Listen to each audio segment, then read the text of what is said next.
la gloire, par son grand amour. Dans mon âme noire s'est levé le jour. Jésus, à ma place, mourut sur la croix. Il m'offre sa grâce, je la reçois. Gloire à Dieu, et écoute sa voix. Gloire à Dieu, monde réjouis-toi. Ô venez au Père, Jésus est vainqueur. La terre chantons son honneur. De Jésus la joie remplit notre cœur. Qu'importe qu'on voie tout notre bonheur. Selon sa promesse, Jésus changera. Deuil en allégresse quand il revient. Gloire à Dieu, terre écoute sa voix. Gloire à Dieu, monde réjouis-toi. Revenez au Père, Jésus est vainqueur. Que toute la terre chante son honneur. Je disais que le monsieur qu'on appelle Salomon a fait cette prière que nous connaissons dans 1 Roi chapitre 3. Et Salomon a dit à Dieu, je veux un cœur intelligent. Je veux la sagesse pour savoir gérer ce peuple. Et Salomon fait cette prière à Dieu parce qu'il est jeune. Il a 15 ans. Quand Salomon accède au trône, Salomon a 15 ans. Et Salomon sait qu'il lui manque l'expérience. Salomon sait qu'il lui manque une certaine connaissance. Salomon sait qu'il lui manque un certain CV, un certain background pour pouvoir faire certaines choses. Alors il est honnête et il dit à Dieu, je veux la sagesse. Mais quand tu lis 1 Roi chapitre 2 verset 5, la Bible dit que David a dit à Salomon, fais avec la sagesse que tu as. Donc Salomon avait quand même une sagesse. Dis que tu ne connais pas, c'est insulter. Tu as une sagesse quand même. Mais là où Dieu veut t'amener, en fonction de ce que Dieu veut que tu fasses, ce que Dieu veut que tu deviennes, il y a une autre sagesse qu'il doit te donner. Donc, dis que tu n'as pas de sagesse. C'est un mensonge. Mais dis que cette sagesse suffit. C'est l'orgueil. En fonction de là où Dieu t'amène, en fonction de ce qu'il veut faire dans ta vie, il y a une sagesse qu'il te donne. Alors, Salomon, son père, reconnaît qu'il a une sagesse, mais Salomon reconnaît que sa sagesse n'est pas suffisante pour gérer un aussi grand peuple. Donc, c'est la sagesse première de Salomon qui lui dit, va voir Dieu. Et avant de demander à Dieu, verse 1000 holocaustes. Donc, la sagesse de Salomon lui disait que, pour parler à Dieu et que Dieu vienne te répondre, sacrifie les holocaustes. Et quand il a sacrifié, sans que Dieu lui ait donné sa sagesse, cette sagesse lui a permis donc de sacrifier et Dieu est venu lui donner la grande sagesse. C'est la sagesse que tu as actuellement qui t'a permis d'être là où tu es. Il y a une autre sagesse dont tu as besoin pour monter encore. Et cette sagesse-là, c'est Dieu qui doit te la donner. Et j'expliquais hier qu'il y a des choses qu'on dit par rapport à l'expérience. Il y a des choses qu'on dit parce qu'on a lu. Il y a des choses qu'on dit parce que Dieu nous les a révélées. La sagesse de Dieu, c'est une sagesse révélée. C'est une sagesse qui n'est pas statique mais qui est dynamique. Elle a la capacité de donner une solution qui n'a rien à voir avec ce que les livres ont prédit. Elle a la capacité de te donner une solution qui n'a rien à voir avec ce que tu sais. Avec la sagesse de Dieu, on peut avoir le même problème, mais pas les mêmes solutions. Et la Bible dit dans le livre de Proverbes que la sagesse de Dieu commence par la crainte de l'Éternel. Donc la vraie sagesse divine commence dans notre vie à partir du moment où on craint Dieu. À partir du moment où on se laisse emporter par les voies de Dieu. On se laisse suivre par la présence de Dieu. Et quand Salomon est exaucé par Dieu, la Bible dit dans 1 Roi chapitre 4. Dieu donna à Salomon de la sagesse, une très grande intelligence et des connaissances multipliées comme le sable qui est au bord de la mer. La sagesse de Salomon surpassait la sagesse de tous les fils de l'Orient. Dieu donna de la sagesse à Salomon. Non, la sagesse, c'est quelque chose qu'on donne, qu'on transmet, qu'on transmet. Donc, la sagesse, c'est quelque chose qu'on transmet. Donc, il a donné la sagesse. C'est un esprit qui te donne la capacité de résoudre des problèmes, de choisir un chemin, d'abandonner une voie, de prendre des décisions qui te seront bénéfiques dans l'avenir. Donc Dieu, après la requête de Salomon, lui donne une très grande intelligence, la sagesse, des connaissances multipliées comme le sable qui est au bord de la mer. Verset 30. La sagesse de Salomon surpassait la sagesse de tous les fils de l'Orient. Premièrement, la sagesse de Salomon surpassait celle de tous les fils de l'Orient.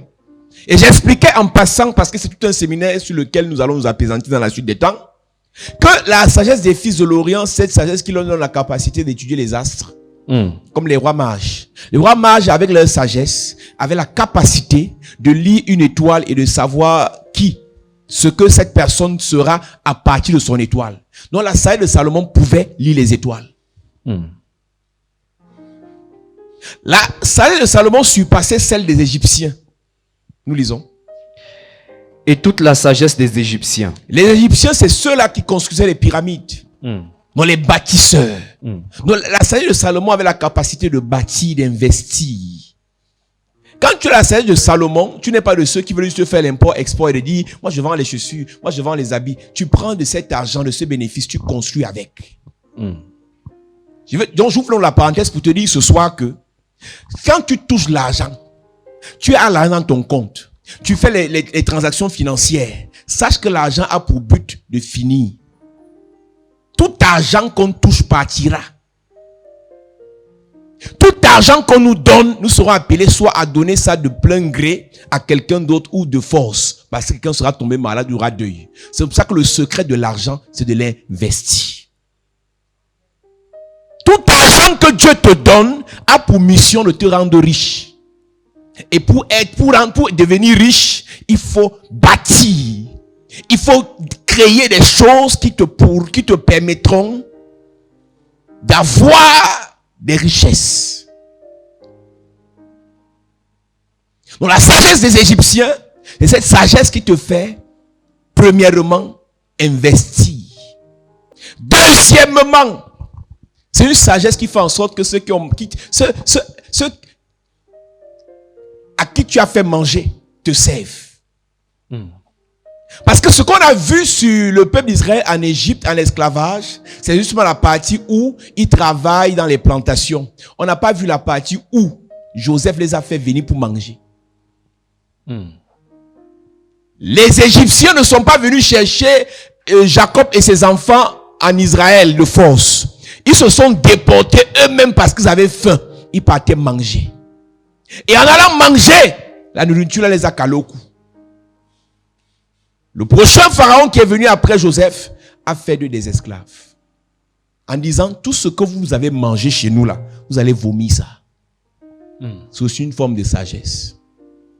C'est une sagesse qui fait en sorte que le sataniste donne son argent avec la main droite. Il récupère ta grâce, ton étoile, ta destinée avec la main gauche. Il faut que tu le mettes dans ta tête. Il peut te donner tout ce que tu demandes financièrement. Mais spirituellement, il récupère tout. C'est une forme de sagesse. Moi j'ai rencontré un monsieur là, il est vraiment gentil. Il est vraiment gentil. Quand je suis allé chez lui, je n'ai rien vu de la secte.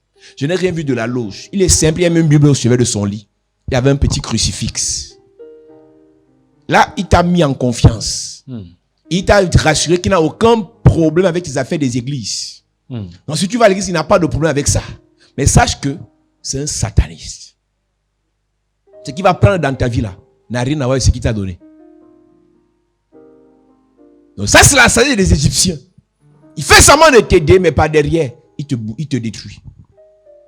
Il fait semblant de te faire manger, mais par derrière, il consomme ta destinée, ton avenir, ton étoile.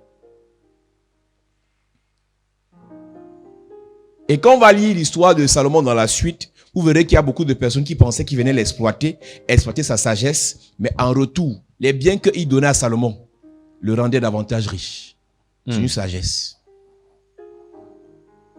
Après, ça va parler de la sagesse des Égyptiens et des fils de l'Orient. Il était plus sage qu'aucun homme, plus qu'Étan. Premièrement, après avoir parlé des deux types de sagesse là, on a donc expliqué hier que la sagesse d'Étan, c'est la sagesse qui consiste à faire des choses de manière durable. À faire des choses de manière permanente. Parce que Étan veut dire en hébreu durable, permanent. Donc c'est une sagesse que de faire des choses qui durent. Amen. Quand tu réalises dans ta vie que tout ce que tu fais ne dure pas, tu commences un commerce, tu sais que ça ne va pas durer. Tu commences une relation, tu sais que ça ne va pas durer. Tu bâtis quelque chose, tu sais que ça ne va pas durer. Parce qu'il te manque une sagesse qui te permet de faire les choses durables. Et qu'est-ce que Salomon a fait pour bâtir de manière durable? Il a commencé la fondation de tout ce qu'il faisait par Dieu. Quand la fondation de ce que tu fais, c'est toi, tes émotions, tes envies, tes fantasmes, ça va toujours finir tôt. Mais quand la fondation de ce que tu fais, c'est Dieu, Dieu va se rassurer que ce que tu fais sera perduré par sa main, par sa force, par sa puissance.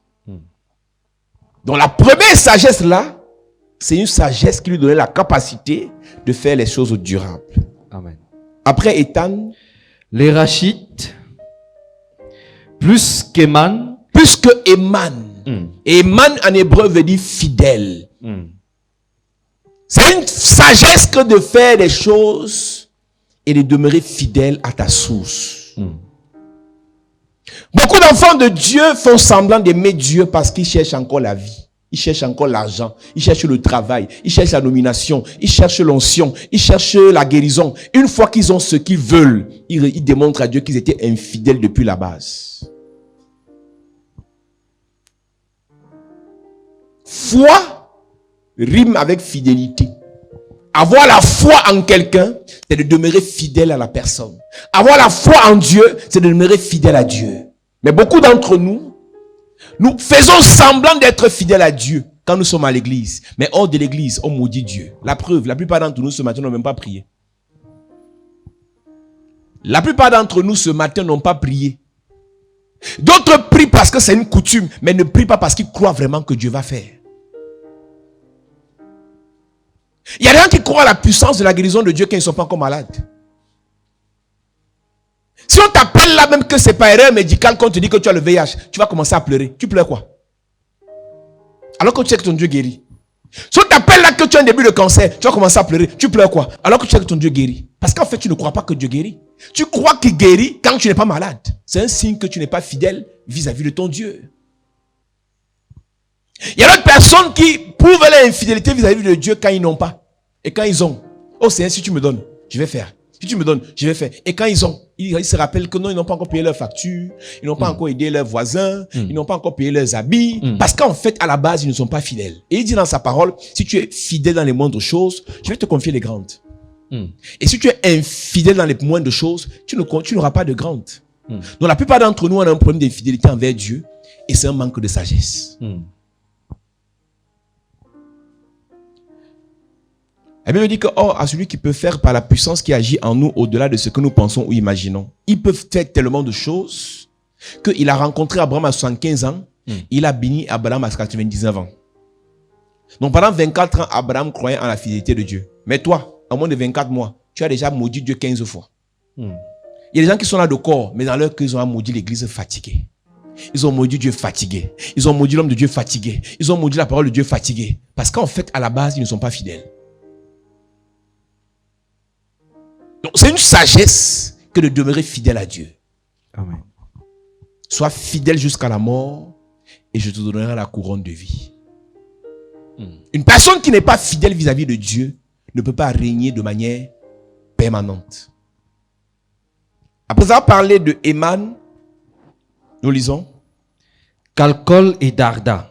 Alléluia. Amen. Calcol veut dire soutien, calcol veut dire maintien. C'est une sagesse que de savoir que tu ne peux rien faire si tu n'es pas soutenu. Il te faut des soutiens. Le pilier central qui te soutient, c'est Dieu. Mais il n'est pas suffisant. Je répète, Dieu n'est pas le seul qui doit te soutenir. Dieu te soutient de manière spirituelle, mais il y a des soutiens physiques qu'il te faut. Partout où tu arrives, il faut des gens qui vont parler pour toi. Il faut des gens qui vont soutenir ta parole. Amen. Il y a des moments où tu as Dieu, mais c'est quelqu'un qui n'a même rien à voir avec ton église qui vient dire au patron qu'en fait, c'est un faux rapport sur lui. Il faut pardonner.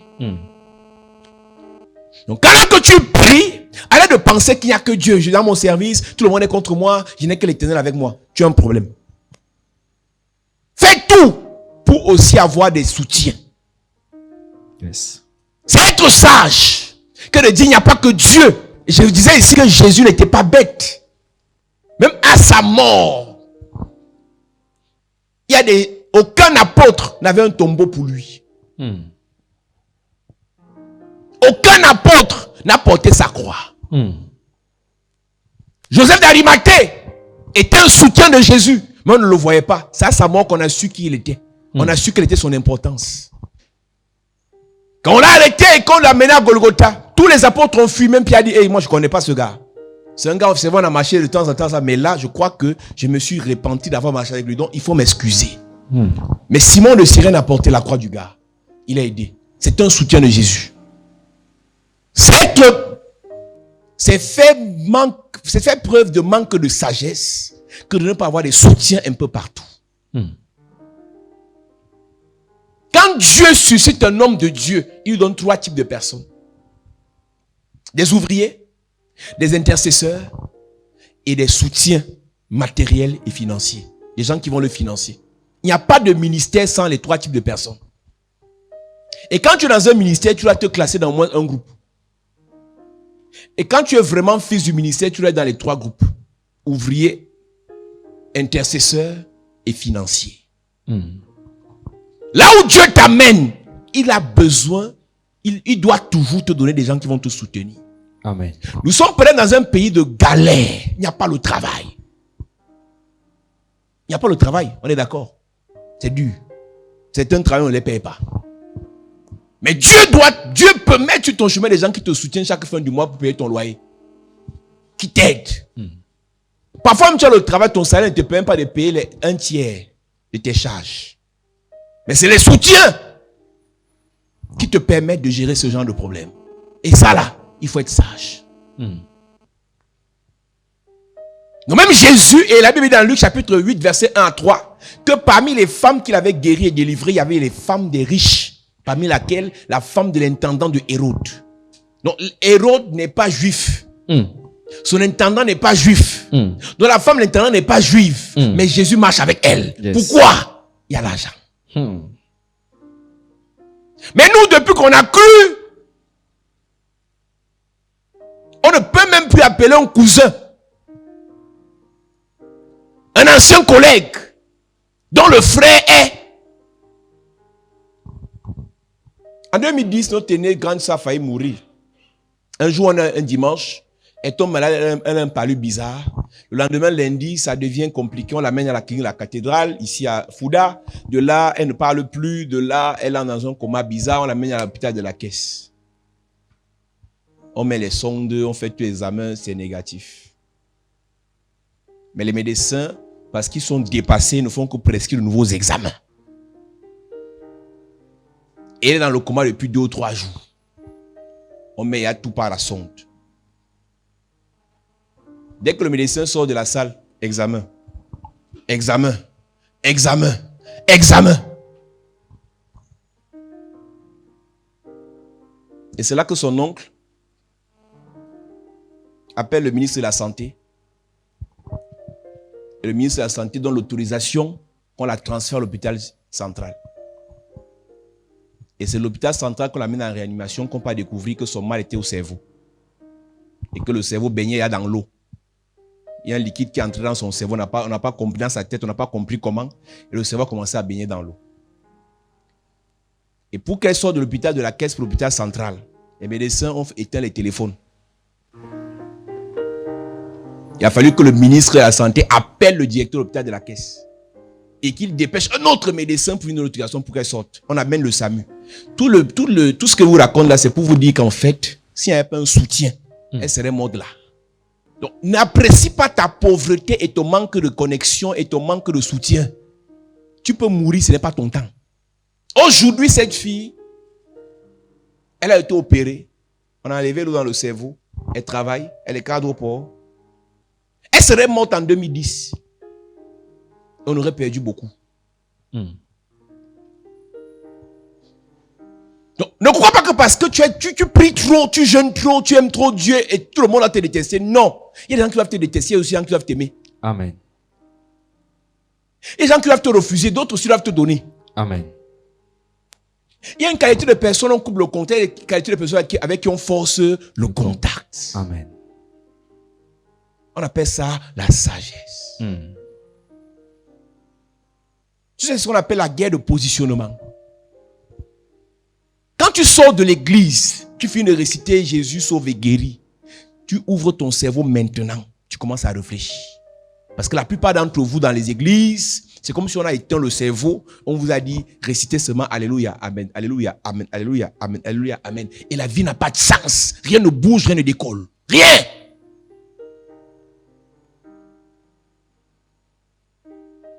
Et j'ai parlé de ce monsieur qu'on appelle Moïse dans Exode chapitre 17.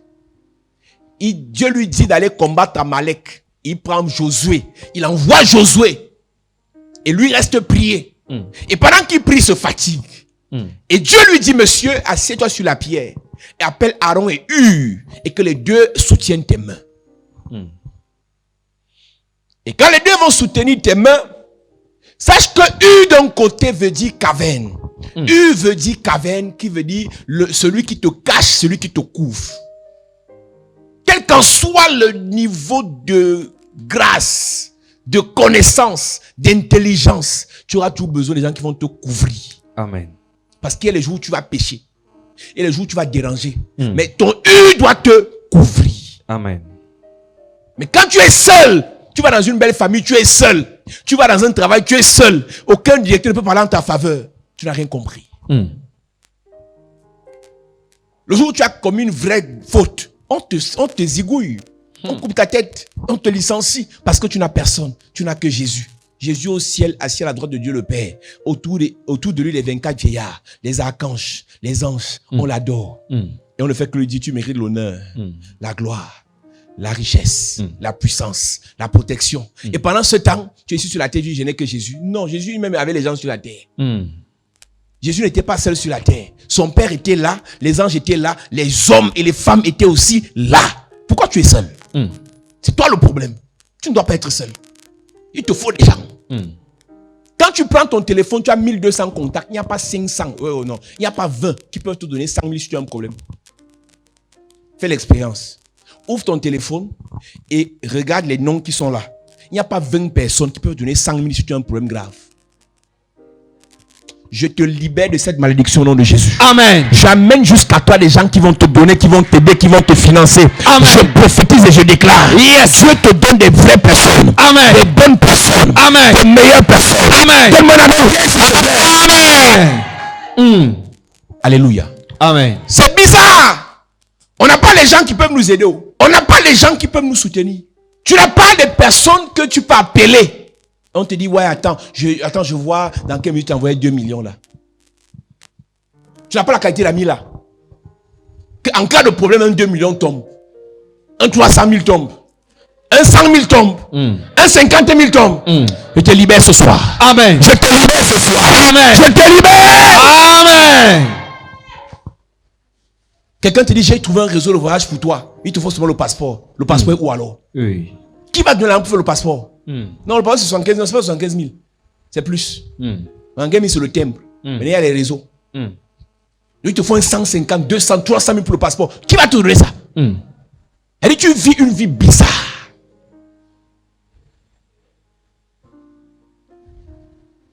Bon, il n'y a que les gens qui peuvent t'aider quand tu as deuil. Quand il y a deuil, les gens cotisent. Mais quand on en fait malade à l'hôpital, personne ne vient. Oui. Je te libère de cette malédiction. Amen. Je te libère de cette malédiction. Amen. Je te libère de cette malédiction. Amen. Donc, U veut dire caverne. U veut dire blancheur. Donc, U aussi sert à te blanchir quand on te salit. Yes. Quand tu montes, quand tu deviens quelqu'un, il y a des gens qui vont se lever à tort ou à raison pour te salir. Il te faut des gens qui vont dire, vous mentez. Elle est bien. C'est une bonne personne. Yes. Il te faut des gens comme ça. Mais il est inadmissible que toi, tous ceux qui parlent de toi sans mal, tu as un problème spirituel. Il faut qu'il y ait deux camps. Ceux qui ne t'apprécient pas et ceux qui t'apprécient. Amen. Ceux qui te rabaissent et ceux qui t'élèvent. Amen. Ceux qui t'insultent et ceux qui t'acclament. Amen. Dieu te suscite des gens qui vont te blanchir. Amen. Des gens qui vont t'acclamer. Amen. Des gens qui vont te célébrer. Amen. Des gens qui vont t'honorer. Amen. Que moi n'aime bien ce Amen. Quand tu as la force physique, tu as la force spirituelle, mais que tu es détruit mentalement, tu vas échouer. Et les insultes, les rabaissements, les dénigrements peuvent détruire ton mental. Je parlais de ça ici samedi. Il y a une sœur qu'on a attaquée sur Internet vendredi passé. Elle m'écrivait, m'envoyait ça. Je lui dis, numéro 1, ne lis plus ça. L'objectif pendant qu'ils écrivent ça, c'est de t'affaiblir. Quand ton heure où on te sabote arrive, ne lis pas, n'écoute pas. Le secret, tu fermes les oreilles à tout ce qui est négatif. Tu t'entoures de ceux qui t'aiment. Et eux, ils te motivent. C'est vrai ou c'est faux, on s'en fout. Parce que l'objectif de ces gens, c'est de te détruire. Et quand tu meurs, tes gens pleurent et ils continuent leur travail. Quand ta personne est attaquée, je donne un conseil. Même si la personne a tort, fais l'effort pour qu'elle ne se suicide pas. Beaucoup de personnes, quand vous avez les problèmes, eux d'abord de penser à votre soutien moral. Eux de penser à votre stabilité morale. Ils voient dans quelle mesure eux, ils auront honte. Alors que votre suicide peut faire honte plus que ça. Donc quand ta personne a un problème, cache-la d'abord. Protège-la d'abord. Couvre-la d'abord. Avant de lui donner les leçons, je t'avais dit qu'en 95, toi été parlé quand tu as eu ton bac. Ma fille, c'est-toi ici, je vais te reparler à zéro. Mon ami, fais l'effort pour qu'elle reprenne vie. Parce qu'il y a des gens qui marchent là, ce n'est que la tête qui bouge. Psychologiquement, elle est en mode. C'est pour ça que quand vous venez à l'église, moi je ne veux pas savoir si vous avez raison ou tort. Je commence la bagarre. Quand tu viens ici, je commence j'envoie le feu. Parce qu'il faut que tu vives. Amen. C'est devant que je vais te prêcher et je vais te démontrer que là tu avais tort. Mais là, je peux te dire ça quand tu es déjà restauré. Si quand tu es arrivé ici, oh papa, mon mari a fait, je dis, tu es pécheur. On t'a dit dans ta famille que tu es pécheur. Ton mari t'a dit que tu es pécheur. Tes amis t'ont dit, moi aussi, même dit que tu es pécheur. C'est la mort. C'est pour ça que Jésus a dit, venez à moi, vous tous qui êtes fatigués et chargés. Je vous donnerai du repos. Il ne veut pas savoir si tu es chargé par tes fautes, tu es chargé par tes erreurs, tu es chargé par tes ennemis. Viens d'abord, il va te donner le repos. Amen. Donc, c'est celui qui te cache, c'est celui qui te blanchit. Amen. Au Nigeria, ils ont atteint une autre dimension. Quand l'un d'eux a un problème, l'un d'eux là a toujours raison en public. C'est en secret qu'on va lui tirer les oreilles. Pour voir un pasteur être détruit au Nigeria, il faut d'abord détruire tout le système. Et ça, c'est impossible. Quelqu'un avait demandé qu'entre celui qui sauve les âmes et celui qui insulte les gens sur Facebook, on choisit qui? Entre celui qui a la capacité de prier quelqu'un guéri et celui qui passe son temps insultant sur Facebook, on choisit qui? C'est la logique des pasteurs du Nigeria. Tous ceux qui servent au royaume, on les couvre. Tous ceux qui sont utiles à l'avancement du royaume, on les couvre. Parce que personne parmi ceux qui servent ne sont des anges. Personne. Il n'y a pas d'ange parmi nous. Personne. C'est pour ça qu'on doit se couvrir. Amen. C'est pour ça qu'on doit être les soutiens des uns et des autres. Amen. Donc, c'est la caverne. C'est celui qui blanchit. Et l'autre main était arrêtée par Aaron. Aaron veut dire haut placé. Yes. Il y a tellement de choses qu'on nous aurait fait si on n'avait pas des personnes haut placées. J'ai parlé tout à l'heure de ma soeur qui a été sauvée parce qu'il y avait quelqu'un qui était haut placé. Beaucoup de pauvres meurent parce qu'ils n'ont personne. Beaucoup de pauvres subissent l'injustice parce qu'ils n'ont personne. Je n'ai que Jésus. Pour un début, d'abord Jésus. Maintenant, tu ajoutes à Jésus les magistrats. Amen. Les médecins. Amen. Les ministres. Amen. Les généraux. Amen. Les colonels. Amen. Premier ministre. Secrétaire général à la présidence. Yes. DCC. Président de la République. Amen. Première dame. Amen. Tu dois les connaître. Yes. Tu dois les connaître. Amen. Tu vas les connaître. Amen. Aaron veut dire haut placé. Aaron veut dire éclairé. Il y a une qualité de personnes qui te soutiennent. Seulement leur présence te sort des ténèbres. Yes. Il te prend par la main. Il fait en sorte qu'on te voit. Amen. Qu'on t'apprécie. Une publication de la personne en ta faveur change ta vie. Yes. Je connais des gens qui, après la nomination d'une personne, leur vie a changé. On sort des ténèbres par l'action de quelqu'un. Dieu suscite Paul et lui dit dans Acte 26, je t'ai pris du milieu de ce peuple vers qui je t'envoie pour que tu les fasses passer des ténèbres à la lumière. Pour que tu les fasses passer des ténèbres à la lumière. Donc Aaron a la capacité, quand il te soutient, de te faire sortir l'anonymat. Tu as le talent, tu as le potentiel, tu as la marchandise, tu as la matière, mais personne ne te connaît. Mais Aaron vient, il parle de toi à 2-3 personnes et on commence à connaître qui tu es et c'est comme ça que ta vie change. Dieu mettra sur ton chemin des Aaron. Amen. Dieu mettra sur ton chemin des Aaron. Amen. Dieu mettra sur ton chemin des Aaron. Amen. Après étant Eman, Kalkol, Dada, c'est la 4e personne. Et Dada veut dire perle de la connaissance. Il y a une sagesse qu'on a à partir de la connaissance. Alléluia. Amen. Vous savez, lorsque je parle de la sagesse, je parlerai aussi d'un monsieur qu'on appelle Noé. Noé vivait dans une saison dans Genèse chapitre 6 où tous les indicateurs poussaient les gens à faire la vie, faire la fête, faire l'ambiance. Et Noé reçoit une révélation de Dieu qui lui dit, toi, ne les suis pas. Toi, va faire l'âge. Entre avec ton peuple, avec ta famille et les animaux. Et toutes les personnes qui ont écouté Noé, qui ont vu Noé faire, ont dit Noé est fou. Mais la fin prouve que Noé n'était pas fou. Il y a une sagesse qui fait en sorte que tu suives seulement la voix de Dieu et non la foule. Il y a une sagesse qui fait en sorte que tu écoutes Dieu et non les hommes.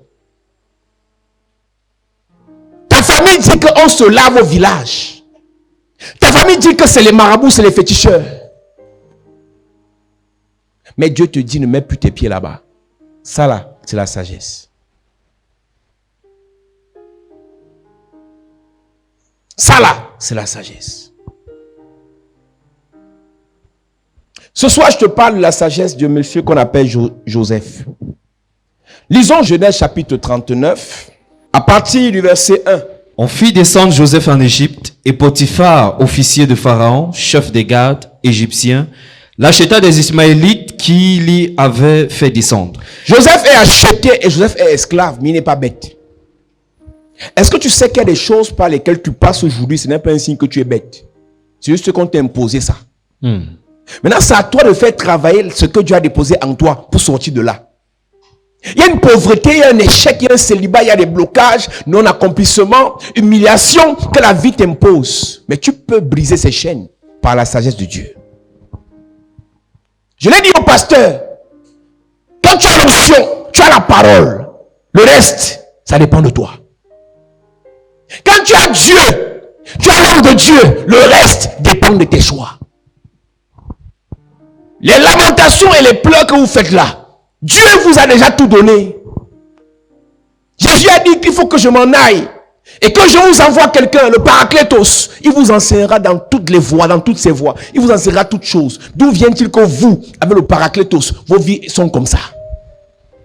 À un moment donné, ce n'est pas Dieu le problème, ce n'est pas le pasteur, c'est toi. Les frères de Joseph étaient plus forts que lui, ils l'ont vendu. Ok. Oh, Ismaélite était plus fort que lui, on l'a vendu à Potiphar. Ok. Mais Joseph n'est pas bête. Et pendant qu'il est chez Potiphar, il y a des occasions qui lui sont présentées. Premièrement, couche avec la femme de Potiphar. Comme il n'est pas bête et qu'il est sage, il dit je refuse. Quel qu'en soit ce que ça va me coûter. Oh papa, il y a tel qui m'a dragué, il y a tel qui m'a proposé, il y a tel qui... Je fais comment? J'ai dit fais comme tu veux. Il y a une qualité d'enfant de Dieu bizarre maintenant là. Elle dit que tu veux que je donne ma caution. Et quand les démons vont entrer dans ton corps, les blocages dans ton corps, la mort dans ton corps, tu vas dire que c'est moi. Mais tu meurs. La sagesse que Dieu te donne te fait faire toi-même tes choix et de les assumer. Toi-même, tu ne vois pas que l'habillement n'est pas bon. C'est moi qui te dit. Comme quand tu t'habilles comme ça, tu viens à l'église avec là. Tu veux qu'on te parle. Habille toi-même encore. Coupe même le jean, la coupe encore. L'habille la déchire encore. Joseph est esclave. Mais il est sage. Et quand il est sage là, la femme de Potiphar et son mari font le complot, on le met en prison. Et une fois en prison, il commence encore à réfléchir davantage. Quand tu as une sagesse divine, quel qu'en soit là où on t'envoie, tu cherches les voies et moyens pour sortir de là. Et je te rappelle que Joseph, dans tous ses problèmes, Dieu est là. Dans toutes ses difficultés, Dieu est là. Dans tous ses obstacles, Dieu est là. Dans toutes ses chaînes, Dieu est là. Mais Dieu le laisse travailler. Dieu le laisse agir. C'est une erreur que de dire, j'ai remis entre les mains de Dieu. Dieu, il dit, je vous ai donné tout pouvoir. Voici, je vous donne le pouvoir de marcher sur le serpent et les scorpions et sur toute la puissance de l'ennemi et rien ne pourra vous nuire. Donc, Dieu te donne le pouvoir, tu lui remets. Il rentre avec au ciel. Et toi, tu vas galérer, misérer, souffrir sur la terre. Ésaïe 52, il y a un verset que j'ai lu quand je méditais tout à l'heure, ça m'a traumatisé. Ésaïe 52, verset 13. Voici mon serviteur prospérera, il montera, il s'élèvera bien haut. De même qu'il a été pour plusieurs un sujet d'effroi, tant son visage était défiguré, tant son aspect différait de celui des fils de l'homme, de même il sera pour beaucoup de peuples un sujet de joie. Devant lui, des rois fermeront la bouche, car ils verront ce qui ne leur avait point été raconté, ils apprendront ce qu'ils n'avaient point entendu. Ça là, il parle de son serviteur sur qui il a déposé son esprit. Et il dit, mon serviteur montera. Il n'a pas dit, je le ferai monter. Il va monter lui-même. Donc quand tu as la sagesse de Dieu en toi, Dieu te laisse faire. Monte. Sors de là. Bâtis. Investis. Construis. Change de vie. Donc il y a une erreur qui s'est glissée dans notre théologie. Dieu fera. Dieu fera. Il y a des choses que Dieu fait. Il y a des choses en tant que Dieu que nous sommes appelés de faire. Pourquoi? Il dit, vous êtes des dieux, mais cependant, vous mourrez comme des hommes. En tant que quelqu'un qui a reçu l'Esprit de Dieu, nous sommes des dieux. Il y a des dimensions où tu parles à Dieu, des dimensions où tu parles à la situation. Jésus a parlé à la mer. La mer s'est calmée. Il y a des démons. Pierre parle aux démons. Le démon ne dit pas Jésus. Il dit, démon sort. Paul parle aux démons. Quand la sagesse de Dieu est dans ta vie, elle te permet de monter. Il dit, et voici mon serviteur prospérera. Il ne dit pas, je le ferai prospérer. Il dit, il va prospérer. Pourquoi? J'ai déposé en lui la sagesse pour qu'il le prospère. Ce n'est pas Dieu qui a sorti Joseph de prison. Mais il avait une sagesse que Dieu a déposée en lui. À lui de l'utiliser pour sortir de là. Ce blocage, ces chaînes, cette pauvreté, ce célibat, cette humiliation dans laquelle tu es enfermé, tu dois recevoir une sagesse pour sortir de là. Ton chantier est bloqué depuis. Oh Seigneur, fais. Seigneur, fais. Mon ami, Dieu a fait depuis. Maintenant, il a déposé en faisant quelque chose en toi. Utilise ça pour sortir de cette malédiction. Mon serviteur prospérera. Il montera. Il s'élèvera. Il s'élèvera bien haut. Ce n'est pas l'orgueil. Dieu sait qu'il a tout donné à son serviteur. Quand tu vois un homme de Dieu agir et faire des choses, c'est parce qu'il sait qu'il a déjà reçu. Quand tu as reçu, va faire. Quand tu as reçu, va ouvrir les portes. Amen. Quand tu as reçu, va délivrer ta famille. Amen. Quand tu as reçu, va libérer tes enfants. Amen. Joseph se retrouve en prison. Il n'a pas de force, mais il a la sagesse. Et pendant qu'il est en prison, la Bible dit qu'on a aussi jeté quelques gardes de Pharaon en prison. En fait, tout ce que Dieu fait, c'est qu'il te met en face des situations favorables. Comme quoi, on n'a pas mis dans la prison des voyous. On l'a mis dans la prison des employés de Pharaon. Donc Dieu là a agi pour qu'il soit proche de ceux qui côtoient Pharaon. Maintenant le reste, Joseph, c'est à toi de le faire. Dieu permet que tu côtoies un ministre. Maintenant le reste. Ah, je l'ai vu. J'ai seulement fait la main comme ça. Tu vas mourir pauvre. Oui, je le connais. Mais tu sais, moi, j'aime pas demander. Attends, on se voit dans 5 ans. Même pour voir là où un sous-directeur passe, tu ne le connaîtras pas. Il te parle en connaissance de cause. Nous, on a joué avec. Aujourd'hui, on pleure. Tu as la capacité de connaître, de vous rencontrer, de voir, de parler à quelqu'un. Parle! On te refuse, tu as honte et ça t'enlève quoi sur ton corps? La honte a tué qui? La honte a tué qui? Non, moi, j'aime pas qu'on me manque de respect. Je vous ai dit ici que le riche, si tu manques de respect ou pas, c'est pas ça le problème. C'est que par la fin, ils finissent par te donner. On m'a fait attendre la salle d'attente pendant 2 heures. Mon ami, je vous ai dit que j'ai vu les milliardaires attendre une journée. On le reçoit, puis il revient demain. Il revient. Mais quand on va le recevoir, la signature là, lui fait gagner 50 milliards. Il perdait quoi attendre pendant 3 jours? Il perdait quoi à causer avec les gens qui n'ont même pas son niveau? Parce que quand il vient dans le cabinet là, le SP lui parle, les secrétaires lui manquent de respect, il s'en fout, il est là calme. Il a son dossier. Déjà, tu vas signer ça. Excellence, tu vas signer. Et quand Excellence signe, même la secrétaire ne salue plus. C'est pas son niveau. Mais il a été humble parce qu'il cherchait la signature. Quand vous voyagez, vous allez voir jusqu'où les blancs, leur sagesse qui s'assimile à la malice. Quand il veut ta chose, il est ton ami. Il sourit, il blague quand il veut que tu payes sa marchandise. Quand tu as fini de payer et que tu n'as plus rien sur toi, le sourire s'arrête. Mais toi, tu as ta boutique. On a fini de prier, sanctifier. Tu as versé l'eau bénie, tu as versé l'huile de la faveur, tu as versé l'huile de la bonne nouvelle dans ta boutique. Maintenant, tu passes devant. L'huile de la bonne nouvelle que tu as versée là, c'est l'undem. Tu vends tes articles étant nerveux. Tu vends tes poulets étant nerveuse. Oui. C'est toi qui es nerveuse et toi qui veux les clients. Tu ne peux pas voir un blanc nerveux devant sa boutique. Quand il voit ton visage, tu as l'air d'un francophone, il te parle en français. Quand il voit ton visage, tu le sais un Ghanéen, il te parle en anglais. Il veut l'argent. Il sait que si tu te parles dans ta langue, et ça va te donner, ça va te mettre en confiance. Et quand tu entres, il te propose tout. Dès que tu achètes, il propose encore. Il propose encore. Et dès que tu pars, au revoir. Quand tu sors, il attache la face. Il ne rit plus. Il oublie même ton nom. Si tu as donné ton nom. Il a vendu. Mais toi, tu veux les clients. Tu as la face attachée. C'est combien? Chaque jour. Tu demandes tout le prix ici là. Ne fais pas détacher la marchandise pour rien. Quelqu'un qui vend les habits, il détache, il réemballe. Il détache, il dit non, ça n'a pas de problème. Même si vous n'achetez pas, il sourit. Mais toi, encore toi, depuis le matin, vous voulez détacher, sortez, je ne veux pas, je ne veux pas. Hey. On vous a mal formé dans le commerce. Vous manquez de sagesse. Vous manquez de sagesse. Tu es hôtesse à l'église. Une soeur arrive là-bas, païenne de son état, avec ses talons, avec sa coiffure. Elle est venue parce qu'elle a vu à la télé. Elle ne te salue pas. Tu te mets devant. Boum. On dit bonjour. Elle te dit bonjour que tu es sa camarade. Quand tu es hôtesse, tu parles mal à un chrétien. Tu n'as rien compris. Tu sais le chrétien. Tu le flattes. Il te manque de respect.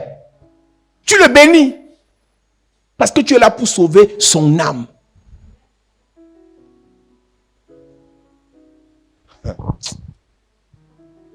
Joseph a une sagesse. Il sait expliquer les rêves. Il explique le rêve de quelqu'un et il lui dit: Pharaon te fera sortir d'ici. Je suis en train de finir mon message. Et quand tu vas sortir, ne m'oublie pas. On appelle ça la sagesse. C'est pour ça qu'on nomme quelqu'un, les gens vont le saluer. Quand un grand-père quelqu'un, les gens vont lui montrer le corps. Ne m'oublie pas. Quand ton chef a souvent les problèmes, tu dis, moi j'ai une retraite spirituelle.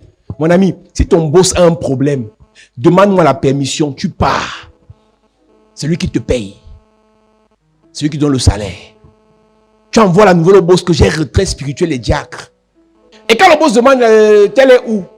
Ah, c'est sûr qu'elle est encore dans ses... Et c'est celui qui ne t'aime pas là qui répond. Il va te laver. Parce que le boss, quand il est en douleur, en difficulté, il veut voir ces gens autour de lui. Mais toi, tu as la retraite spirituelle. Avec ton papa, le révérend Paul Zan. Un jour, je vais te donner le coup de poing. Allez, on va finir, ça va finir la bagarre. Parce que mon commissariat, ça ne va pas donner. Manque de sagesse. Tu attends une nomination du monsieur. Quand tout le monde vient, quand tout le monde rit avec lui, il y a une cérémonie chez lui, toi tu n'es jamais là. Moi j'ai le Seigneur. Tout ce qu'ils font là, c'est rien. J'ai lu l'onction dans ma poche.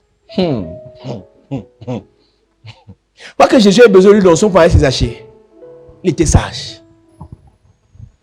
Il y avait un monsieur qui parlait mal de Jésus. On l'appelait Nathanaël dans Jean chapitre 1. Il méprisait, il dénigrait et tout ça. Jésus l'a regardé de loin. Jésus a lancé la prophétie, bam. Nathanaël, quand tu étais sous l'arbre, je t'ai vu. Jésus a déclaré la vie de Nathanaël. Nathanaël est venu se soumettre, la sagesse.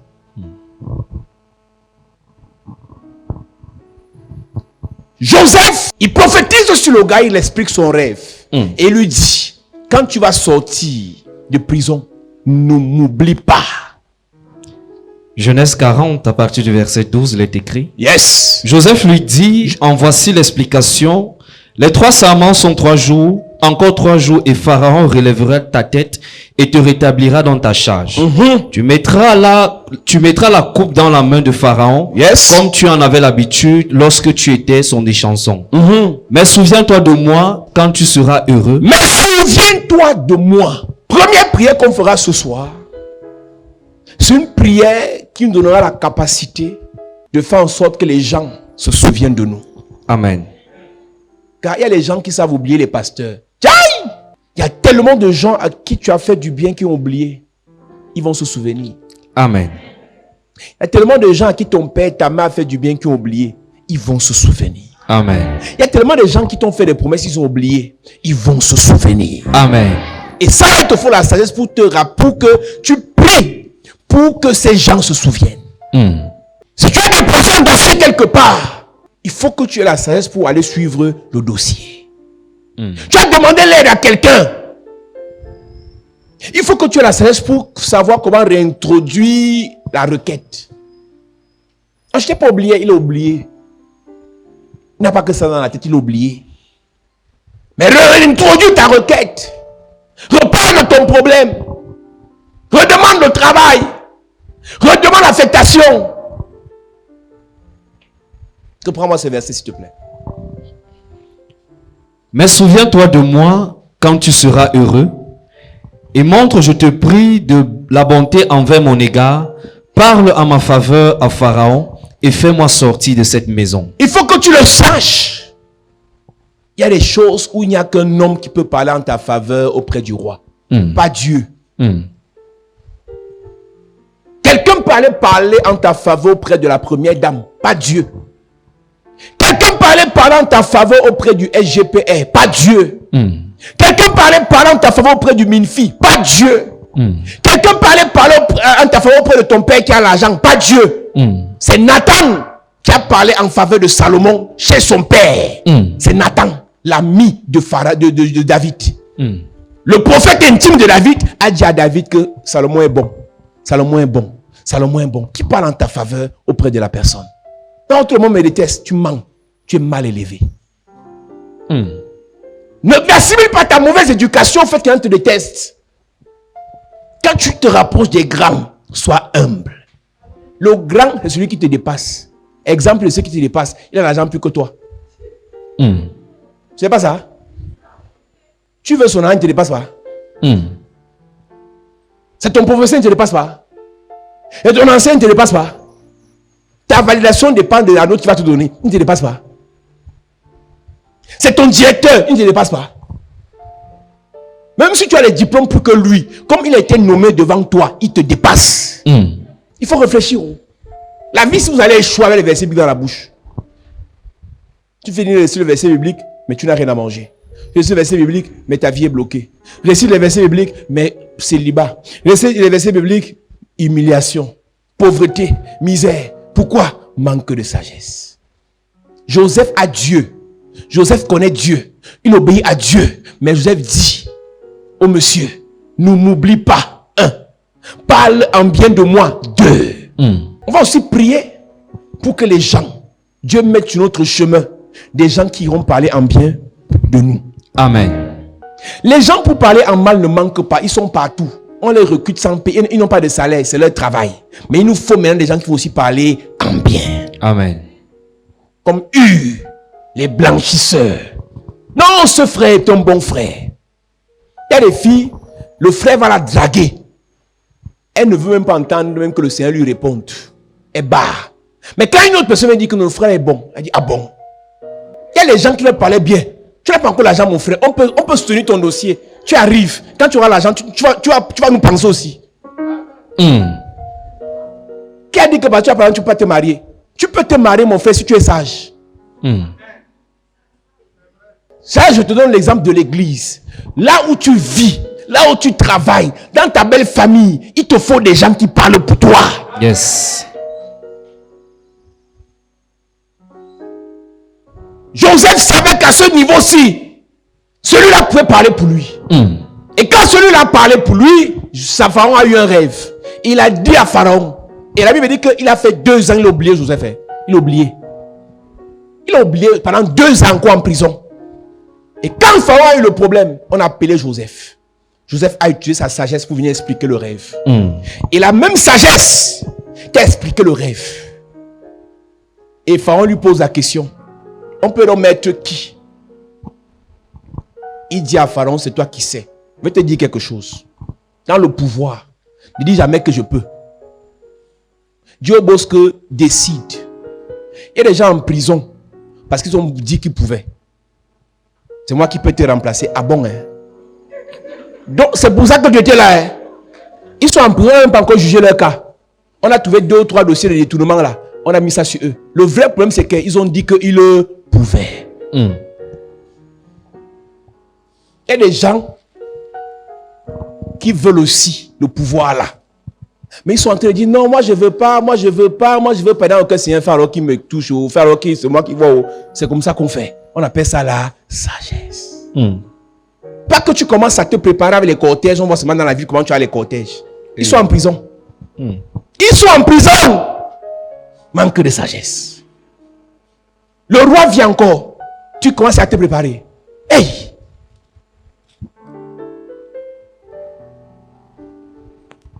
Et quand il explique à Pharaon, il dit à Pharaon, pour sortir de ce qui se prépare à la famine, 2 choses. Planification, c'est la sagesse. Planification et approvisionnement. C'est avec ça que je finis ce soir. Joseph dit à Pharaon, tu auras 7 années d'abondance. C'est la sagesse qui parle. Planifie pendant les 7 années-là et approvisionne le peuple. Parce que 7 autres années compliquées vont arriver. Quand Corona est arrivé ici l'année dernière, j'avais dit à l'église, voici le temps où on doit être enseigné sur la sagesse. Tu es sûr de ton salaire. Tu es sûr de tes revenus. Corona gâte tout ça. Quand nous vivons là, nous devons vivre comme des gens qui peuvent être attaqués à tout moment. Qui peuvent perdre le travail à tout moment. Qui peuvent avoir les points à tout moment. Maintenant, on doit se préparer pour que si ça arrive, on ne meurt pas. C'est pour ça qu'on parle de planification.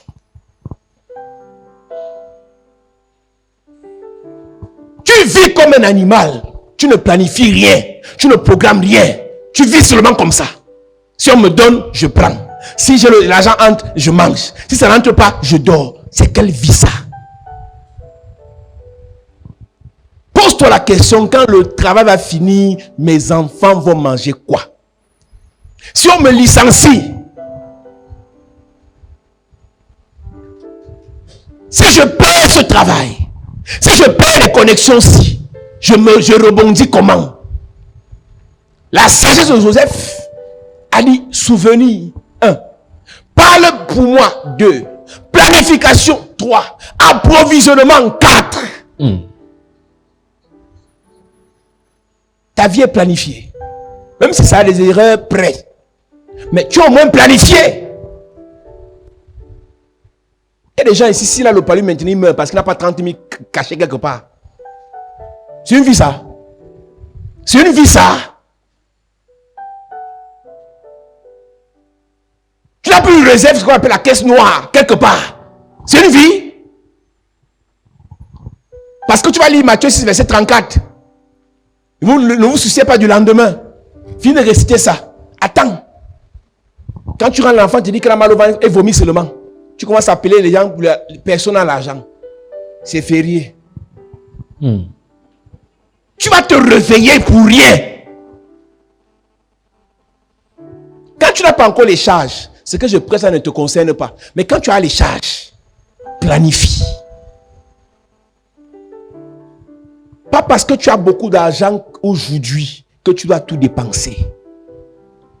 Si tu as permis que quelqu'un te fasse 2 millions, 1 million, 500 000, 100 000, planifie. Demain, tu n'auras pas ça. Les opportunités que tu as aujourd'hui, tu ne les auras pas demain.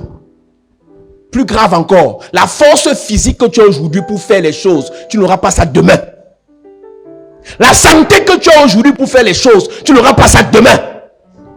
Les pouvoirs que tu as aujourd'hui, tu n'auras pas ça demain. Planifie avec ce que tu as aujourd'hui. Lance les travaux. Mets les projets sur pied. Comment l'église vous fait rêver comme ça? Que l'église vous réveille. On dit l'église de réveil. C'est quelle de réveil? Vous êtes réveillé dans vos sommeils. L'église de réveil, c'est le bruit, c'est les cris, c'est la danse. Ou bien c'est l'église des gens qui sont éveillés. Je réalise que l'église de réveil, c'est une insulte. Ce n'est plus une réalité. Si nous sommes église de réveil, on doit être éveillé. Quand tout le monde est discret, nous on travaille dans l'ombre. Quand tout le monde est dans la distraction, nous on travaille dans l'ombre. Mais regardez comment nous fonctionnons. Nous sommes surpris partout. Tout nous surprend. La galère nous surprend. Le chômage nous surprend. Le blocage nous surprend. Tout nous surprend. Tout. Planification, prévoyance.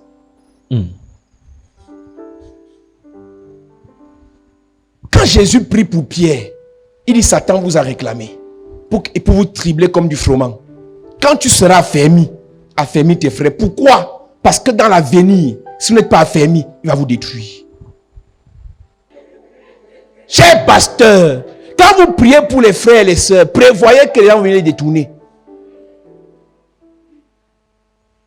Quand on fait l'église, il faut prévoir qu'il y a des gens qui vont venir injecter les mauvaises informations dans les cœurs des gens.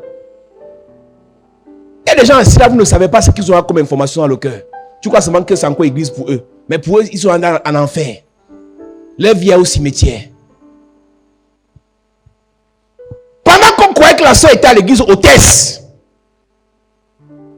elle avait un protocole derrière elle. Moi, je crois que le culte est fini ici.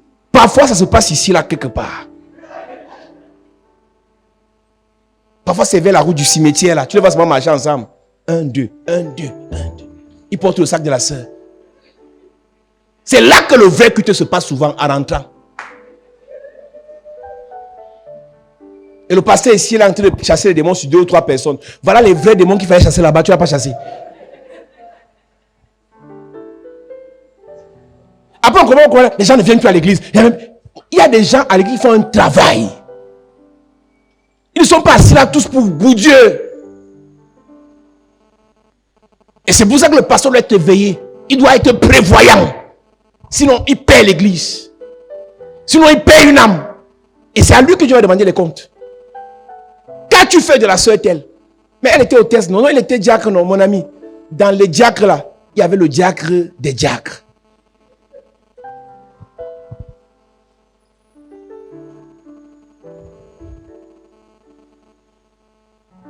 C'est être sage que d'être prévoyant.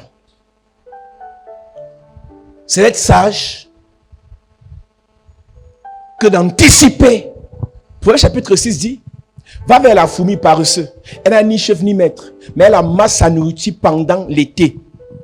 Pendant l'été.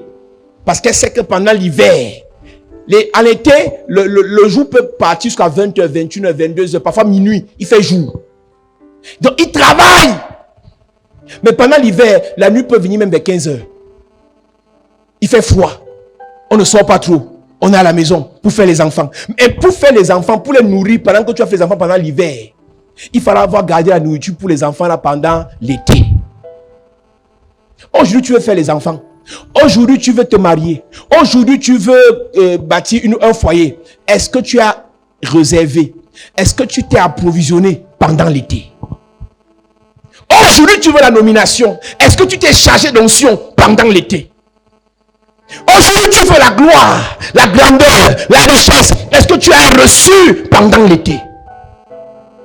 Je prêche, je prie, je déclare, je décrète, je prophétise, transfert d'onction. Tu es là, tu joues, tu ris. Mais quand l'hiver viendra, tu vas réaliser que tout le temps que tu as perdu là, tu ne peux plus le rattraper. Le temps qu'on passe ici pour te préparer, c'est parce que l'hiver arrive. C'est parce que la nuit arrive. C'est parce que les problèmes arrivent. C'est parce que les attaques arrivent. Et pendant que tu vas te préparer, tu es dans la distraction. Vous n'avez pas les mêmes problèmes. Il y a des gens ici que tu es en train de préparer parce qu'ils amènent quelque part. Mais pendant ce temps, au lieu de vous concentrer à votre préparation, vous êtes en train de vous distraire avec les gens qui n'ont rien à faire avec votre avenir. Tous ceux qui sont à l'église, ils ne sont pas venus chercher Dieu. Il y a les gens qui sont là pour s'amuser. Quand l'heure va venir, ils vont partir. Mais toi, tu vas quelque part. Toi, Dieu t'amène quelque part.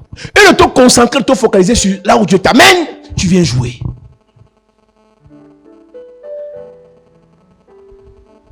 Alléluia. Amen. Mets-toi debout à prier. Puissant guerrier, fort dans les combats, et Jéhovah est son nom.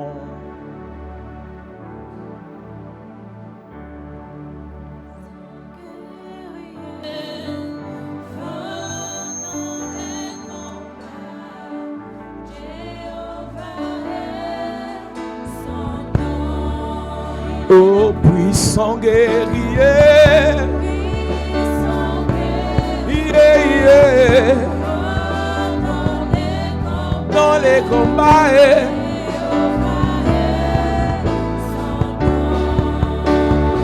puissant guerrier, oh, oh. Dans les combats,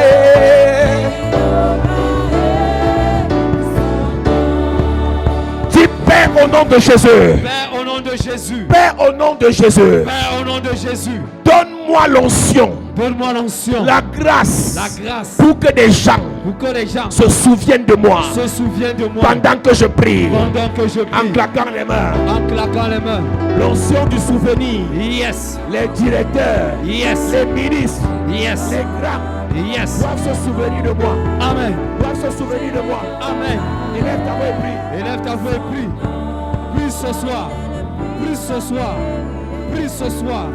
Demande à Dieu de déposer sur toi l'onction pour que les gens se souviennent de toi, pour que les grands se souviennent de toi, pour que les gens à qui tu as fait du bien se souviennent de toi, qu'ils se souviennent de toi, pour que les grands se souviennent de toi, pour que tes oncles se souviennent de toi, pour que tes tantes se souviennent de toi, pour que les autorités se souviennent de toi, pour que tes chefs se souviennent de toi. Est-ce que tu peux élever ta voix ce soir? Est-ce que tu peux élever ta voix ce soir? toute personne à qui tu as fait du bien, toute personne que tu as élevée, toute personne que tu as fait grandir, prie maintenant ce soir, prie ce soir que l'Éternel dépose son onction sur toi, afin que ces personnes ne t'oublient pas, mais qu'elles se souviennent de toi. Mais qu'elle se souvienne de toi. Au nom de Jésus, amen. Amen. Dis amen bien. Amen. Dis Père au nom de Jésus. Père au nom de Jésus. Mets sur mon chemin. Mets sur mon chemin. Des gens qui parleront en bien. Les gens qui parleront en bien. De moi. De moi. Auprès des grands. Auprès des grands. Auprès des rois. Auprès des rois. Pendant que je prie. Pendant que je prie. En claquant les mains. En claquant les mains. Des gens qui parleront pour moi. Yes. Pour mes enfants. Yes. Mon ministère. Yes. Pour mon pasteur. Yes. Pour mon église. Yes. Oh Dieu. Oh Dieu. Mets des gens. Mets des gens. Qui parleront. Qui parleront en bien. En bien. En bien. En bien. En bien. En bien. En bien. En bien. Mets des gens. Mets des gens. Qui parleront. Qui parleront en bien. En bien. Pour moi. Pour moi. Ma famille. Dans ma famille. Mon ministère. Mon ministère. Oh Dieu. Oh Dieu. Prie, prie, prie. Yes. Prie ce soir. Demande à Dieu de mettre des gens sur ton chemin qui vont parler en bien de toi. Aux rois, aux autorités, aux rois, aux autorités, aux personnes élevées, aux personnes qui peuvent t'aider, aux personnes qui peuvent te prendre par la main et t'amener dans les hauteurs. Élève ta voix ce soir. Demande à Dieu de mettre sur ton chemin, de te faire rencontrer les personnes qui parleront en bien de toi, les personnes qui diront du bien de toi, aux grandes personnalités, aux autorités, pour tes projets, pour ton ministère, pour tes affaires, pour ta promotion, dans ton lieu de service. Est-ce que tu peux prier ce soir? Est-ce que tu peux parler à Dieu ce soir?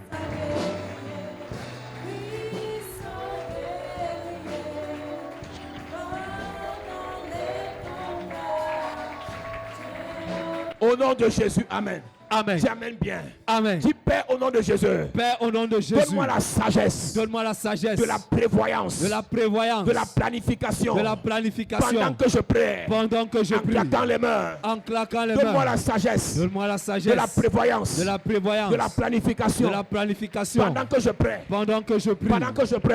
Pendant que je prie. Donne-moi la sagesse. Donne-moi la sagesse. De la prévoyance. La prévoyance. De la planification. De la planification. Donne-moi de planifier. Donne-moi de planifier. Ma vie. Ma vie. Dans ta parole. Dans ta parole. Dans ta révélation. Dans ta révélation. Donne-moi de prévenir. Donne-moi de prévenir. Les attaques. Les attaques. De l'ennemi. Les ennemis. Prie. Prie. Prie. Prie. Prie. Prie. Prie. Prie. Prie ce soir. Demande à Dieu de te donner la capacité de prévenir, la capacité d'anticiper, la capacité d'être prévoyant face aux attaques, face aux problèmes, face aux difficultés. Est-ce que tu peux élever ta voix ce soir? Demande à Dieu de te donner la capacité de planifier, d'organiser. Demande à Dieu ce soir de te donner la capacité de planifier afin que tu ne sois pas surpris, afin que tu ne sois pas atteint, afin que tu ne sois pas renversé, afin que tu ne sois pas attaqué, afin que tu ne sois pas détruit. Est-ce que tu peux prier ce soir? Est-ce que tu peux prier ce soir? Au nom de Jésus, amen. Amen. Dis amen bien. Amen. Tu as fait ce dernier sujet de prière. Vous savez, chez les Blancs, quand on travaille 10 ans, et après on arrête le travail, on est payé 10 ans pendant notre chômage, avec le même salaire qu'on avait quand on travaillait. Donc pendant qu'on travaille, on cotise pour le chômage qui arrive. Et beaucoup d'enfants de Dieu n'ont pas cette grâce dans le spirituel. Il y a des choses que tu ne pries pas aujourd'hui, mais la provision te nourrit. Il y a des gens qui n'ont aucune provision spirituelle. Donc, à peine ils ne prient pas, la nuit là, couche de nuit. Donc, tu vis sous assistance respiratoire. S'il n'y a pas prière, couche de nuit. S'il n'y a pas prière, oppression. Parce que tu n'as pas de vraie provision. Tu vas prier que Dieu dépose dans ta vie des provisions spirituelles. Qui te donne des provisions financières. Des provisions dans les relations.